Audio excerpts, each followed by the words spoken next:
দশম শ্রেণীর শিক্ষার্থী বন্ধুরা, যারা অফলাইনে আমার কাছে পড়তে পারছো না, অনলাইনে অনেকে আমার ক্লাস দেখার পর, অনেকের অনুরোধে, অনেক কষ্ট করে সময় বের করার পর, কেননা রাত 11টা 11:30 পর্যন্ত হোম টিউশন থাকে, সেই 11:30টার পরে তোমাদের জন্য কিছু ক্লাস করাচ্ছি যাতে তোমাদের উপকার হয়।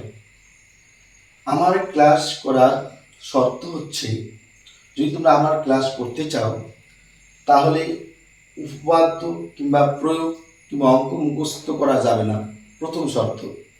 আর উপপাদ্য বলো প্রয়োগ বলো যেটাই করো না কেন, একবার শুধু শুরু থেকে শেষ পর্যন্ত দেখবে, 100% গ্যারান্টি দিচ্ছি জীবনে কোনোদিন ভুলবে না, ভুলতে পারবে না, আর 100% লিখতে পারবে। একবার দেখো, একবার বোঝো, লেখো, দেখবে অলরেডি হয়ে গেছে। তুই নিজে তো পারবে, অন্যকে বোঝাতেও পারবে। তাহলে চলো, ডায়লগ দিয়ে তো কোনো লাভ নেই, তোমাদের প্রমাণটা আমাকে করে দিতে হবে চোখের সামনে।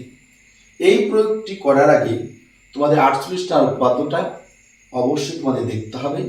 আমার ইউটিউব চ্যানেলে 48 নম্বর উপপাদ্যটা ইতিমধ্যেই আপলোড করা হয়েছে। তোমরা লাইভ ক্লাস সুকুমার বাউল যদি সার্চ করো পেয়ে যাবে, কিংবা টিচার সুকুমার বাউল সার্চ করে 48টা উপপাদ্য লিখতে পেয়ে যাবে। অর্থাৎ প্রতিটি উপপাদ্যই আমার ইউটিউব চ্যানেলের মধ্যে আপলোড করা আছে এবং অঙ্কগুলো আপলোড করা আছে। তাহলে শিক্ষার্থী বন্ধুরা, আমরা এখন করছি ক্লাস 10-এর 257 পেজের 24 নম্বর প্রয়োগ, যেটি প্রথম ইউনিট টেস্ট পরীক্ষা তো হয়ে গেছে তোমাদের, সেকেন্ড ইউনিট টেস্ট পরীক্ষায় আসার মতো এবার ফাইনাল টেস্ট পরীক্ষা আসতে পারে, আবার ফাইনাল পরীক্ষা আসার চান্স রয়েছে। তাহলে এতটুকু গুরুত্বপূর্ণ। আর আমার ক্লাস করা মানে হচ্ছে উপপাদ্য প্রয়োগ এবং জ্যামিতি থেকে সম্পূর্ণ নাম্বারটা মাধ্যমিক পরীক্ষায় প্রশ্ন যায় সেটাকেও তোমরা লুফে নেবে, এটা গ্যারান্টি দিচ্ছি। তাহলে চলো শুরু করছি ক্লাস। একটি বৃত্ত অঙ্কন করেছি, একটা বৃত্ত অঙ্কন করো। দেখো, আমি একটা বৃত্ত অঙ্কন করেছি, তোমরা একটা বৃত্ত অঙ্কন করবে পেন্সিল কম্পাস দিয়ে। ঠিক আছে, দেখো একটা বৃত্ত অঙ্কন করেছি। যে বিন্দুতে বসে বৃত্তটা অঙ্কন করবে সেটা বলা হয় বৃত্তের কেন্দ্র। দেখো কি বলেছে, একটি বৃত্ত অঙ্কন করেছি যার ব্যাস এবি এবং কেন্দ্র ও। তাহলে কেন্দ্রের নাম দিলাম ও কেন্দ্রের নাম দিলাম এবি ব্যাস, কেন্দ্র বরাবর যে সরলরেখাটা আঁকবে তাকে বলা কি ব্যাস। তাহলে এটা এ, এটা বি, আর এটা হচ্ছে কি ও। তাহলে এবি ব্যাস হলো। এবার বলছে, দেখো বলছে বৃত্তের উপরিস্থিত কোনো বিন্দু পি, মানে বৃত্তের উপরে অর্থাৎ বৃত্তের মধ্যে একটা বিন্দু আছে, ধরে নাও পি, এই পি বিন্দু দিলাম। বৃত্তের উপরিস্থিত কোনো বিন্দু পি লিখলাম, থেকে এবি ব্যাসের উপর, দেখো পি থেকে এবি ব্যাসের উপর একটি লম্ব অঙ্কন করলাম যা এবি কে এন বিন্দুতে সেট করলো। তাহলে এখান থেকে একটা লম্ব অঙ্কন করলে যার নাম হলো এন, যার নাম কি হলো এন। এটুকু তোমাদের বলা আছে। এই দেখো, এবি কে এন বিন্দুতে সেট করলো। বলছে প্রমাণ করি যে পিবি স্কয়ার মানে পি থেকে বি তোমাদের দাগ দিতে হবে। এই দেখো, পি থেকে বি আমি দাগ দিলাম। ওকে, পিবি স্কয়ার মানে পিবি যুক্ত করতে হবে। এবার এবি বিএন, এবি বলতে এই বাহুটা, আবার কি বলছে বিএন, বিএন বলতে এই বাহুটা, কি বলছে পিবি বলতে এই বাহুটা। এবার দেখো আমাদের একটা পি বি এন ত্রিভুজ হয়েছে। আরেকটা ত্রিভুজ যদি অঙ্কন করতে যাই, তাহলে দেখো একটা পিবি বাহু, একটা এবি বাহু, তাহলে দুটি বাহুতে ত্রিভুজ হয় না। তাই তোমরা কি করবে, এ থেকে পি যুক্ত করে দেবে স্কেল দিয়ে, এ থেকে পি। দেখো এ থেকে পি যুক্ত করলাম, একটা ত্রিভুজ হয়ে গেল। তাহলে এটুকু হচ্ছে তোমাদের চিত্র বা ছবি। তাহলে এই ছবিটা আমি অঙ্কন করলাম, তোমরা অঙ্কন করবে। এবার দেখো, তাহলে প্রথম পার্টটা কি লিখবো, প্রদত্ত পার্ট। দেখো প্রশ্ন দেখে লিখবো আমি যে প্রশ্ন দেখে লিখছি তোমরা সেই প্রশ্ন দেখে লিখবে। তাহলে ভয় পাওয়ার কি আছে? ভয় পাওয়ার কিছুই নেই। যারা অঙ্কে কিছুই বোঝো না তারা আমার ক্লাস দেখো, অঙ্কে দেখবে, পাস করে যাবে, ভালো নম্বর পাবে। দেখো কি বলছে, একটি বৃত্ত অঙ্কন করেছি যার ব্যাস এবি। তাহলে কি লিখবো? এটা কি বৃত্ত? ও কেন্দ্রবৃত্ত, তাই লিখবো ও কেন্দ্রীয় বৃত্তের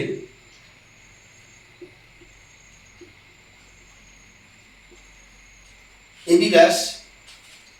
ও কেন্দ্রবৃত্তের কি ব্যাস এবি, দেখো বলাই আছে বৃত্তের কেন্দ্র ও এবি ব্যাস।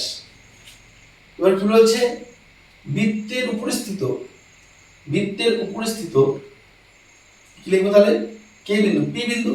তাহলে লিখবো পি বৃত্তের, দেখো বৃত্তের এই দাও বৃত্তের উপরে স্থিত কোন বিন্দু পি। তাহলে এটা কি? পি, পি বিন্দু। তাই পিটা আগে লিখলাম, পি বৃত্তের উপরে স্থিত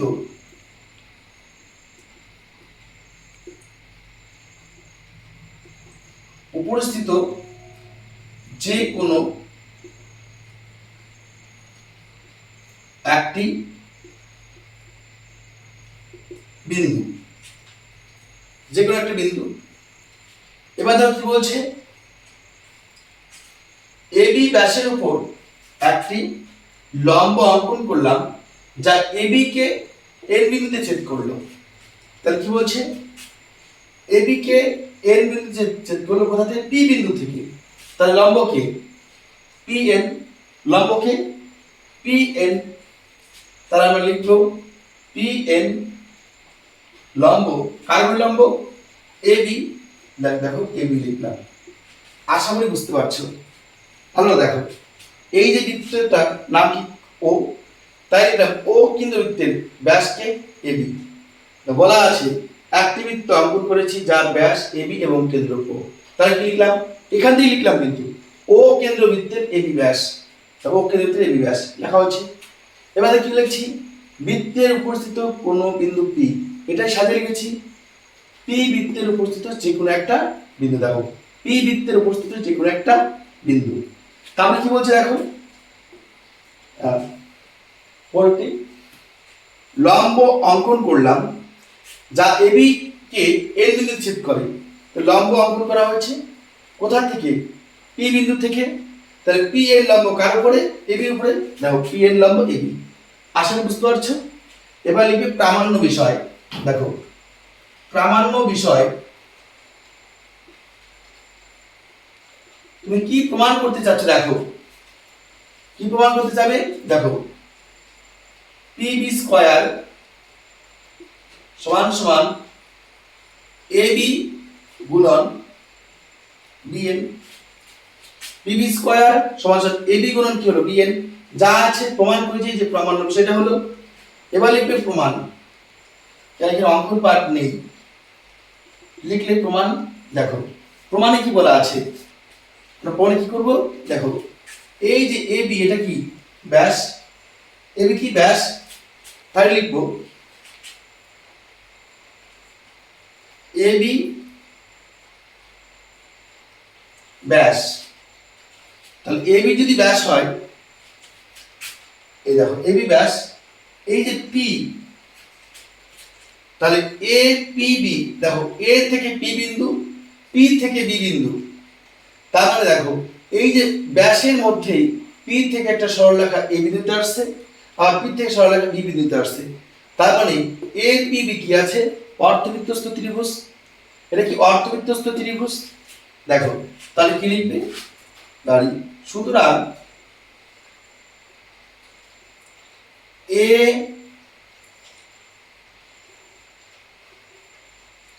পি বি একটি অর্ধবৃত্তস্থ ত্রিভুজ। দাঁড়ি এই ব্যাস, সুতরাং এ পি বি একটি অর্ধবৃত্তস্থ ত্রিভুজ। এবার দেখো অর্ধবৃত্তস্থ কিভাবে হয়?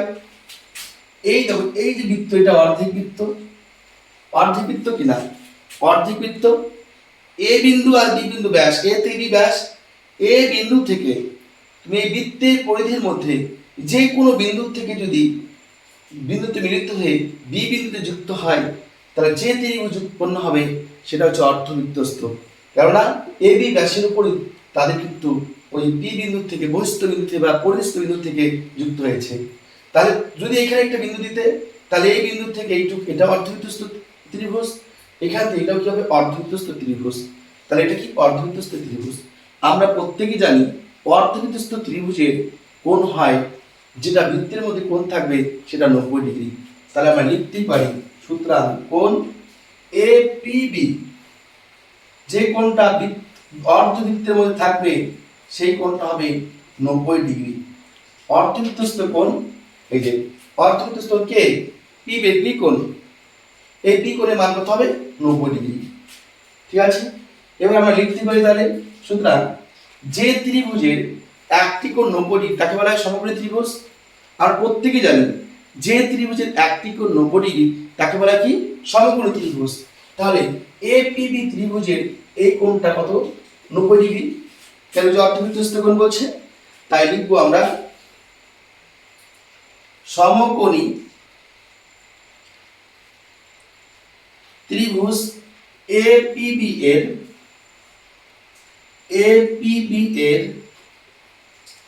সমকৌণিক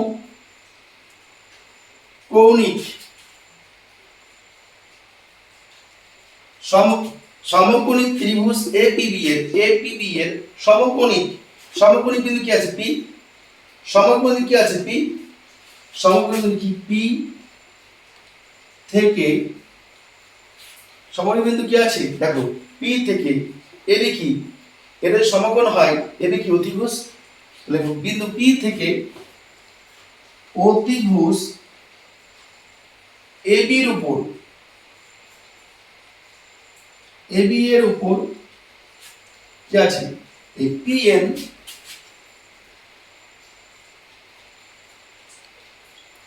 লম্ব। ভালো দেখো এটা কি ত্রিভুজ, এটা হচ্ছে এপিবি, একটা সমকোণী ত্রিভুজ। সমকোণী ত্রিভুজ কোন বিন্দুতে 90 ডিগ্রি, পি বিন্দুতে, তাই লিখেছি সমকোণী ত্রিভুজ এপিবি এর সমকোণী বিন্দু কি পি। এই পি থেকে এটা পি বিন্দু থেকে অতিভুজকে যে 90 ডিগ্রি কোণ থাকবে তার বিপরীত বাহুটা কি বলা 90 ডিগ্রি অতিভুজ। তাহলে এখানে কি এটা 90 ডিগ্রি কোণ, তাহলে এটা কি অতিভুজ। তাহলে অতিভুজ কি আছে এই যে এবি, এর উপরে কি লম্ব আছে দেখো উপর কে লম্ব, এই যে পিএন, এই পিএন লম্ব আমাদের বলাই আছে। দেখো লম্ব অঙ্কন করলাম, তাই এবি কে সেট করলো। তাহলে কি আছে, তাহলে সমকোণী ত্রিভুজ কি আছে এপিবি এর সমকোণী বিন্দু কি আছে পি, পি থেকে অতিভুজ এবির উপরে পিএন লম্ব। দেখো পিএন লম্ব আমরা প্রত্যেকে জানি সমকোণী ত্রিভুজ এর সমকোণী বিন্দু থেকে, সমকোণী ত্রিভুজের সমকোণী বিন্দু থেকে যদি অতিভুজের উপর লম্ব টানা হয়, তাহলে যে ত্রিভুজগুলি উৎপন্ন হয় সেই লম্বের উভয় পাশে দুটি ত্রিভুজ কি হয় পরস্পর সদৃশ। এবং এই যে ত্রিভুজ, এই ত্রিভুজটা মূল ত্রিভুজের সঙ্গে সদৃশ, আবার এই ত্রিভুজটা মূল ত্রিভুজের সঙ্গে সদৃশ, সেটা আমরা 48 নম্বর পদ্ধতিতে প্রমাণ করেছি। তাই তোমরা 48 নম্বর পদ্ধতিটা দেখে নেবে। তাহলে দেখো আমরা কি করেছি 48 নম্বর পদ্ধতিতে প্রমাণ করেছি, তাই 48 নম্বর পদ্ধতি দেখে নেবে। এবার কথা হচ্ছে এখানে কয়টা ত্রিভুজ আছে, কয় জোড়া ত্রিভুজ আছে, 3 জোড়া ত্রিভুজ আছে। এবার 3 জোড়া ত্রিভুজ বলতে কি আছে দেখো এই একটা ত্রিভুজ, এই একটা ত্রিভুজ, এটাও সদৃশ। আবার এই ত্রিভুজের সঙ্গে মূল ত্রিভুজ, আবার এই ত্রিভুজের সঙ্গে মূল ত্রিভুজ সদৃশ। তোমাদের দেখাচ্ছি, না দেখলে বুঝতে পারবে না। ত্রিভুজ কি আছে এনপিবি সদৃশ কি আছে এনপিএ বা এনএপি, এই দুটা সদৃশ। তারপর কি আছে এনপিবি সদৃশ মূল ত্রিভুজ কি আছে এপিবি,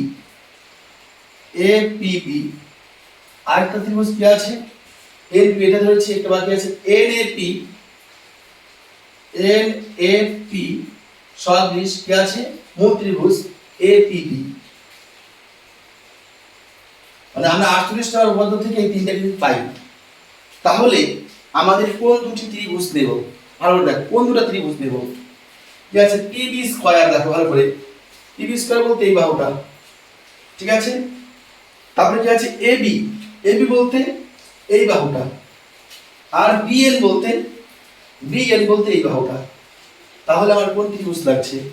ছোট ত্রিভুজ লাগছে এই পাশেটা, দেখো তাহলে কি পি এন বি বা এন পি বি যে ত্রিভুজটা আছে, ভালো করে দেখো, এন পি বি ত্রিভুজের এই বাহু প্লাস এই বাহু লাগছে। তার মানে আমি যদি পি এ এন ত্রিভুজ নেই, তাহলে কিন্তু আমি কিন্তু দুটা একটা বাহু পাচ্ছি। এ এন এ এন বাহু এখানে উল্লেখ নেই, দেখো এ এন উল্লেখ নেই, তার মানে আমার এই ত্রিভুজটা নেওয়া যাচ্ছে না, আমাকে নিতে হচ্ছে এই ত্রিভুজটা। এই ত্রিভুজটা কি আছে? এন পি বি কিংবা বি এন পি, যেটাই লেখো না কেন সেটাই হবে। তাহলে আমাকে ত্রিভুজ এই পাশেটা লাগছে, তাহলে আমরা লিখতেই পারি ত্রিভুজ, যেখান থেকে 90 হয়েছে সেখান থেকে লিখবো, বা আমরা একটু লিখতে হলো পি এন বি লিখলাম, পি এন বি ও ত্রিভুজ কি আছে? এ পি বি পরস্পর সদৃশ। তোমরা প্রশ্ন করতেই পারো, স্যার আমরা বাকি ত্রিভুজ কেন নিলাম না? ওই যে আমি বললাম বাকি ত্রিভুজ না নেওয়ার কারণ কি, আমাকে এই ত্রিভুজটা লাগছে, এই ত্রিভুজটা, কারণ এই ত্রিভুজের এই বাহুটা এই বাহুটা লাগছে, আবার বড় ত্রিভুজের এই বাহুটা এই বাহুটা লাগছে, তার মানে আমার এই ত্রিভুজটা লাগছে না, এই পাশেরটা এই যে লম্ব এই পাশে লাগছে না, এই দুটো ত্রিভুজ দিলে আমার হয়ে যাচ্ছে। তাহলে আমি এই ত্রিভুজটা আর এই ত্রিভুজটা নিলাম, তো পরস্পর কি আছে? সদৃশ। সদৃশ মানে বুঝতে পারছো, বাহুগুলো কি থাকবে? সমান। তাহলে কি হবে? পিএনবি ত্রিভুজ ধরলাম, ওদের পিএনবি ত্রিভুজ নেব। দেখো পিএনবি ত্রিভুজের এই কোণটা 90 ডিগ্রি, এই কোণটা 90 ডিগ্রি, আর এই কোণটা এপিবি এর এই কোণটা 90 ডিগ্রি। ভালো করে দেখো, তাহলে এই কোণের সাথে এই কোণ কিন্তু মিলবে, মিলে গেছে, একই কোণ। এবার মনে রাখবে যে কোণগুলো সমান থাকবে সেই কোণের বিপরীত বাহুগুলো আমাদের লিখতে হবে। তাহলে প্রথমে কি লিখেছি? ত্রিভুজ পিএনবি। দেখো ত্রিভুজ পিএনবি কোণটা এটা, তাহলে এই ত্রিভুজের কোন কোণ দেখাচ্ছি আমরা? এই কোণটা, এই কোণ কত ডিগ্রি কোণ? 90 ডিগ্রি কোণ। এই 90 ডিগ্রি কোণের এই কোণটার বিপরীত বাহু কোণটা আছে, এই কোণের বিপরীত বাহু কি আছে? পিবি। তাই দেখো পিবি, মানে এই যে কোণটা আছে এই কোণের বিপরীত বাহু কি আছে? পিবি। দেখো পিবি, তাই লিখবে পিবি বাই পরের যে কোণটা আছে, তাহলে ত্রিভুজ কি আছে? এপিবি। তাহলে এপিবি এই কোণের বিপরীত কোণ, এটা 90 ডিগ্রি কোণ, এই 90 ডিগ্রি কোণের বিপরীত বাহু কোণটা এটা, এই এটা 90 ডিগ্রি কোণ যদি হয় এই কোণের বিপরীত বাহু কোণটা এটা, এটা বলতে কি পি কি এবি, কি আছে? এবি। তাহলে নিচে লিখবে এবি, লিখবে এবি সমান সমান চিহ্ন দেবে, আবার পিএনবি। এবার দেখো পিএনবি ত্রিভুজের কোন বাহুটা লাগছে? আমার প্রশ্নে কি বলছে? ডিএন। দেখো কি আছে? ডিএন আর আছে এবি, তাহলে আমার কি লাগছে? কি লাগছে? এবি। এবি বলতে এইটা, মানে আরেকটা আছে কি ডিএন। ডিএন বলতে কোনটা আছে? এই বাহুটা, এই বাহুটা লাগছে। তাহলে দেখো ভালো করে বোঝার চেষ্টা করো, পিএনবি এর এই কোণটা, এই বি কোণটা আর এপিবি এর বি কোণ একই কোণ। তার মানে আমার দেখো বি বিন্দু থেকে যে তৈরি হচ্ছে বি কোণের পিএন, আমার এখানে পিএন নেই, দেখতে পাচ্ছ? তাহলে আমার এই কোণটা লাগছে না, বি কোণটা লাগছে না। আমরা এন কোণ ধরেছি, এন কোণটা ধরেছি, এটা এন কোণ ধরে করেছি, বি কোণটা লাগছে না। তাহলে বি কোণ বাদে আরেকটা কোণ আছে কি? দেখো এই যে ত্রিভুজটা, এই ত্রিভুজে কি কোণ আছে? এই কোণটা, পি কোণটা। তাহলে পি কোণের এই যে পি কোণটা আছে, এটা কোন কোণ? এটা পি কোণ। এই পি কোণের এই যে এই কোণটা আছে, এই কোণের বিপরীত বাহু কোণটা এটা, তো পি কোণের বিপরীত বাহু কোণটা এটা, এটা বলতে বিএন। ভালো লক্ষ্য করো, খুব ভালো দেখো, আমরা এন কোণ ধরলাম, এন কোণের বিপরীত বাহু কোণটা এটা, তাহলে এবি। আচ্ছা তাহলে এটা যদি এন কোণ হয়, তাহলে এই কোণের সাথে কোন কোণ সমান আছে? এটা যদি 90 ডিগ্রি হয়, এটা 90 ডিগ্রি কোণ, এই যে এবি এর 90 ডিগ্রি কোণ এটা, এই পি কোণের বিপরীত বাহু কোণটা উল্টোটা এবি। দেখো এবি লিখেছি। ঠিক একই ভাবে ত্রিভুজের বাকি কোণ কি আছে? পিএনবি এর বি কোণ আছে, বি কোণ থেকে আমরা কোন বাহু পাচ্ছি? বি কোণ যদি ধরি কোন বাহু পাবো? বিপরীত বাহু পিএন। পিএন কি এখানে আছে? পিএন নাই, তাই পিএন ধরবো না। তাহলে বি কোণ আমার লাগছে না, লাগছে কোন কোণ? তাহলে পি কোণ, পি কোণ। তাহলে এন পি বি ত্রিভুজের পি কোণের বিপরীত বাহু কোণটা আছে, এই পি কোণের বিপরীত বাহু কোণটা আছে বিএন। দেখো লিখেছি বিএন। তাহলে এই ত্রিভুজে যদি এই বাহু থাকে, তাহলে আমার আরেকটা ত্রিভুজ আছে কি এপিবি, তাহলে আমার এই কোণটা হয়ে গেছে, এই কোণটা লাগবে না, বাকি আছে এই কোণটা। তাহলে দেখো এই কোণটা বাকি আছে, তাহলে এই কোণের বিপরীত বাহু কোনটা? এই কোণের বিপরীত বাহু কোনটা? এই যেটা, এই বাহুটা। এই কোণের বিপরীত বাহু কোনটা? এটা। এটা বলতে কি আছে? পিবি। কি লিখবো আমি? পিবি। বুঝতে পারছো? যদি বুঝতে না পারো অবশ্যই প্রশ্ন করবে। দেখ ত্রিভুজ কোনটা? এইখান থেকে এইটা ত্রিভুজ, এইটা থেকে এটা, তার সাথে এটা, তার সাথে এটা। তাহলে এই কোণের বিপরীতে কি আছে? এই কোণটা। এই না, এই কোণের বিপরীত দিকে বাহু কোনটা? এটা।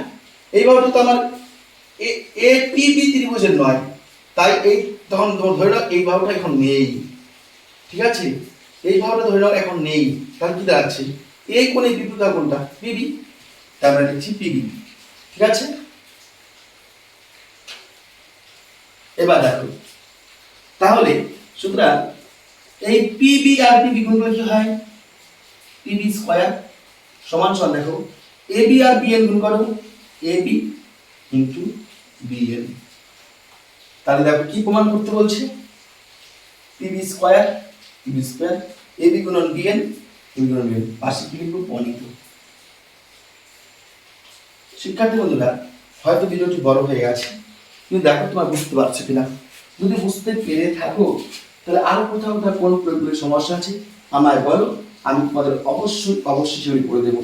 শিক্ষার্থী বন্ধুদের কাছে একটা অনুরোধ রাখছি, তোমরা প্রত্যেকটা প্রশ্নের উত্তর পাবে। যদি ভিডিওটি তোমাদের ভালো লেগে থাকে তোমরা অবশ্যই একটা লাইক করো, একটা শেয়ার করবে, আর অবশ্যই কেমন লাগলো সেটা অবশ্যই তোমরা কমেন্টে জানাবে। তোমরা বুঝতে পারছো কি বা বুঝতে পারোনি অবশ্যই কমেন্টে জানাবে।